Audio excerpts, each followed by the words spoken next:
This is Idiot with a Library Card, and on this episode, I'll be talking about The Cost of Discipleship by Dietrich Bonhoeffer.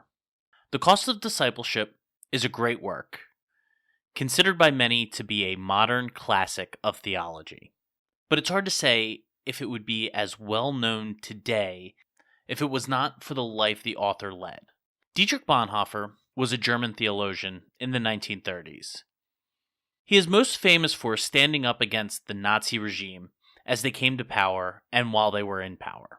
A lot of the churches in Germany at the time were co-opted by the Nazis as an extension of their power and another platform for their propaganda. Bonhoeffer wanted no part of this and founded the Confessing Church. They resisted the Nazis, and Bonhoeffer traveled the world warning against the Nazis and the Nazification of churches in Germany. He left and came back to Germany many times, even when going back to Germany meant that his life would be in grave danger. He was arrested by the Gestapo in 1943 and was executed in 1945, as the Nazi regime was on its last legs. He was a great man, and I think a great example for Christians across the world.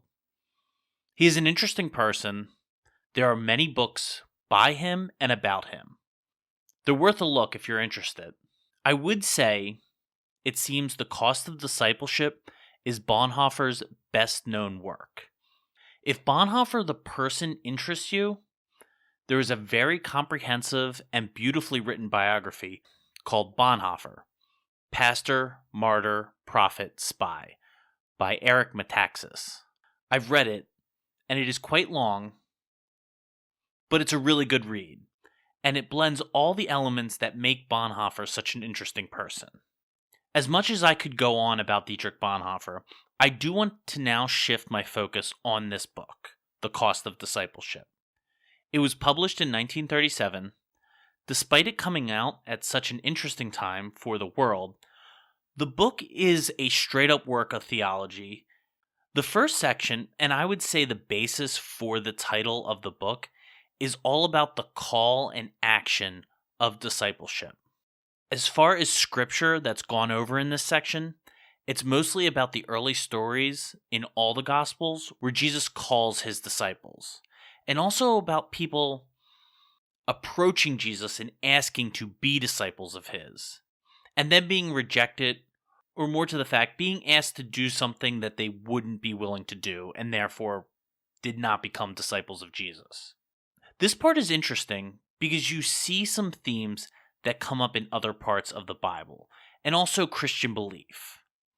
I would start by saying there is a called or elected is the word that is usually used today. When Jesus calls someone, they generally drop their whole lives and follow him. Then there are stories in which someone comes up and says, "I have what it takes to follow you, Jesus." And then Jesus makes a request of them that they are unwilling to do. And so they do not follow Jesus. Now, Bonhoeffer does a good job using these two types of examples to show the cost of discipleship. The first line in the first chapter after the intro is, "Cheap grace is the deadly enemy of our church." This book really is not a, "You're okay, just keep doing what you're doing and Jesus will forgive you." He shows that disciples drop their whole lives to follow Jesus. The two examples he really highlights of people who offer to follow Jesus but don't are the man who has to bury his father, and the other one is the rich young man who Jesus tells to sell all his possessions and then follow him. And the man cannot let go of his material wealth, so he doesn't follow Jesus.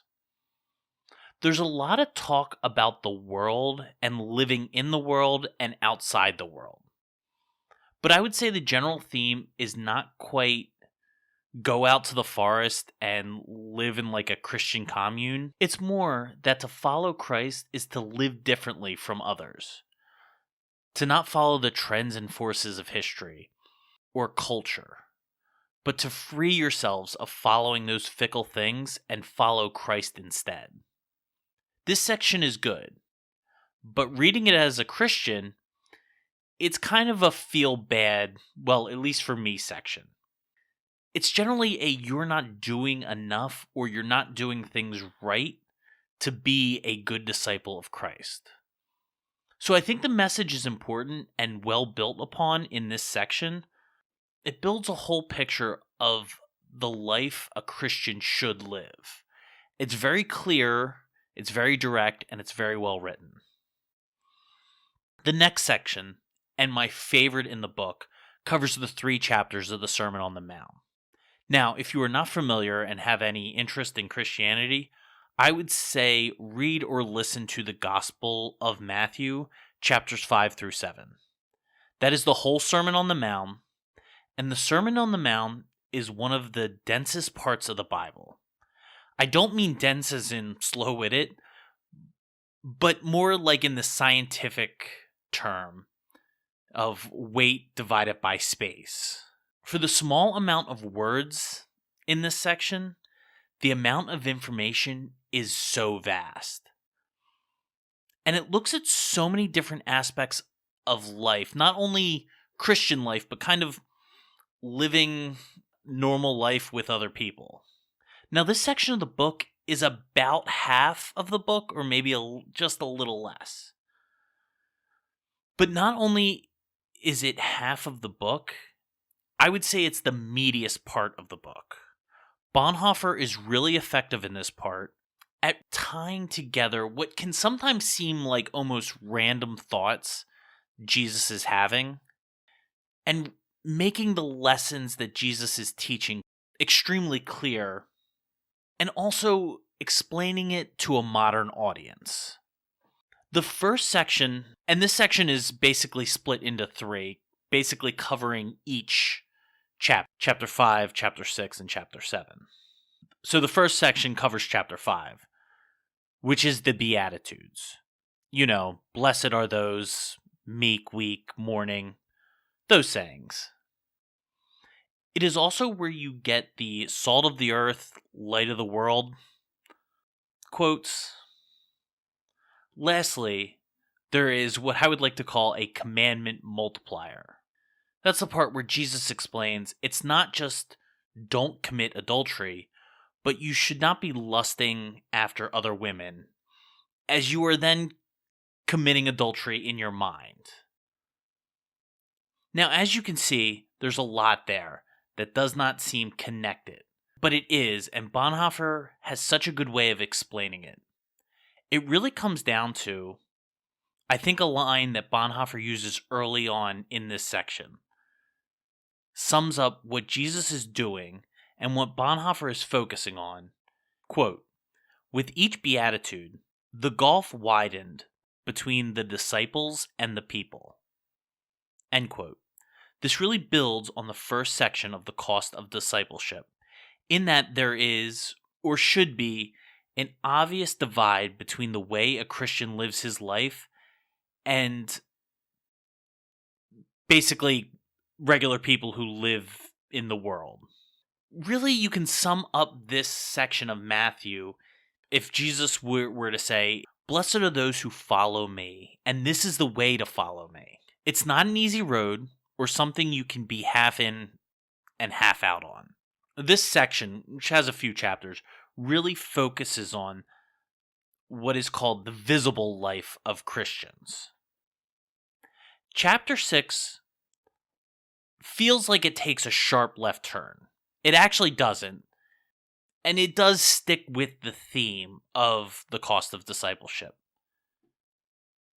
But it is a little confusing, especially if you read chapter 5 as Bonhoeffer focuses on and highlights the obvious differences between Christians and the rest of the world. This section, chapter 6, is called Of the Hidden Character of the Christian Life. In the last section, we are told to be shining cities on the hill.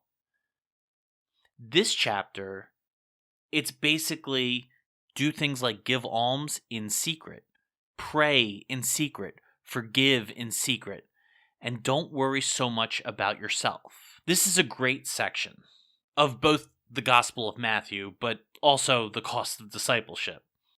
And it's really directed to the church and how the church and people within the church should act. Do good work for the world, but don't make a show of it. The alms you give should be done quietly. Pray, but don't be showy about it. If you are praying with a group and you're thinking, man, this is a really great prayer. Everyone look at me praying and how good the words I'm coming up with. You're not praying correctly. If you fast or give up something for Lent, or I would say just kind of like generally suffering for the faith, don't make a show of it. And don't make a show of how devoted you are. I guess is what I'm getting at is if you're a devout Christian, just be a devout Christian. You don't need to tell everyone about it constantly and all the things you do for Christ, because honestly, you don't even really do those things for Christ, but more on that later. Sacrificing, giving charity, and praying are all good things that you should do as a Christian. But again, you're not to make a show of it. You're supposed to just do them and do them as humbly as possible. The last part of this gospel chapter is telling the people not to worry about earthly things, even things like food and clothing. Actually, and Bonhoeffer really ties this together, you shouldn't worry about things in the world. And really, it covers, at least for me, things I worry about most, and uselessly. Also, this section really covers something I constantly worry about, and I think a lot of us do, and it's one of the most useless things to worry about, and that's what other people think of you. Also, it highlights that you probably shouldn't worry so much about your earthly pleasures and comforts. I think the interesting part of this chapter is that this chapter leaks into the church, and what I mean is you should not be concerned with what the world thinks of you, but also you don't need to impress the people at your church with how much charity you give, money or time, or how clever your prayers are, and how much you do. Your general level of piety is not something you need to show off. This section of cost is really strong, and again, Bonhoeffer does a great job connecting this section with the preceding two sections. He also builds on them and adds depth to the ideas it presents, but also introducing some other aspects of the Christian life to think about. In chapter 7 of Matthew, there are again a lot of proverbial sayings, like the mute in your brother's eye and the log in yours. Seek and you shall find, and it closes with the golden rule. If the last two sections are about how Christians should live as not part of the world, this last part of this chapter is really about how to live within the world and how to treat non-Christians. I would say the overarching message of the Sermon on the Mount, if I had to put it into one word, is humility. You are a sinner, and it's important to treat people who are outside of the church not only how you would want to be treated, but again, you should treat them with humility. You're not to be condescending to non-Christians. Bonhoeffer puts it perfectly when he says, quote, "The sword wherewith they judge their brethren will fall upon their own heads." End quote. This section breaks down the Gospel of Matthew, chapter 7, really nicely. It really keeps the through line of humility and the cost of discipleship running through, building on that foundation, and adding some other ideas as to how a Christian should live. This section, I think, ties the whole first half of the book together. The message is that the church is supposed to be separate from the world. And this section keeps that theme going. It also reminds us that being a Christian is an everyday thing. It's not something you master and then you're there. It's something you have to wake up and actively participate in every day. This chapter and the end of the Beatitudes is a warning that you need to be on the lookout for stumbling blocks and that you are never complete and that every day you need to bear your cross. Now, I really focused on this part of the book. I don't have a ton to say about the later, I think there's 2 or 3 additional sections to the book. After this coverage of Matthew chapter 5 through 7, the book is still really good. And this is probably just purely a taste thing. I think the peak of the Cost of Discipleship is those 3 chapters covering the Beatitudes. It is some of the most compelling, clear, and interesting theology I've ever read. I ripped through it and actually ended up rereading the sections. I found them so interesting. I know this book is definitely going to be a book I revisit again. I think there's recordings on YouTube of the Cost of Discipleship.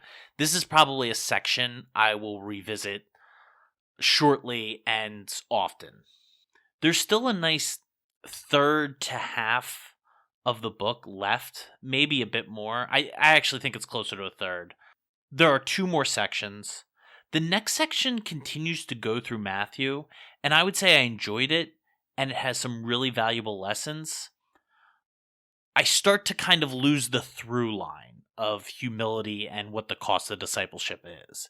And I feel like it starts to wander a little bit.